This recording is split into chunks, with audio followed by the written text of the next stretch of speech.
শবে বারাত কি?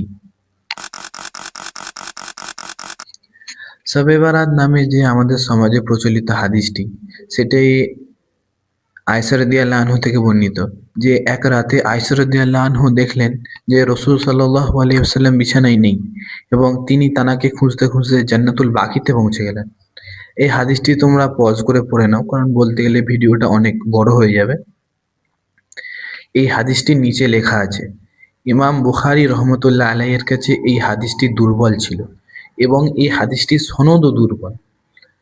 আর আমাদের সমাজে যেটা প্রচলিত, মসজিদের ইমাম বাড়ি বাড়ি গিয়ে কোরআন পড়বে, খতম করবে।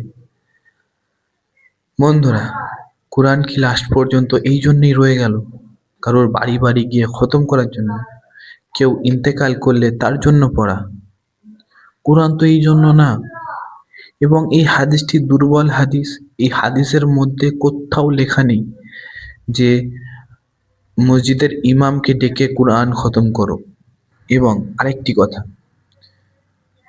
যে কোরআনে লেখা আছে যে নামাজ ছেড়ো না আর মুশরিকদের অন্তর্ভুক্ত হইও না, এবং হাদিসও আছে যে নামাজ ত্যাগ করলো সে কুফরি করলো। এবং আরেক হাদিসে আছে যে রাসূল সাল্লাল্লাহু আলাইহি ওয়াসাল্লাম বলেছেন যে মুসলমান আর কাফিরদের মধ্যে পার্থক্যই হলো নামাজ। এগুলো সহিহ হাদিস এবং কোরআনের কথা। আর শবে বারাত নিয়ে যে হাদিসটা, এটা একদম দুর্বল হাদিস, তবু এটা নিয়েই সবাই চলে এবং সহি জিনিসকেই সবাই ছেড়ে দেয়।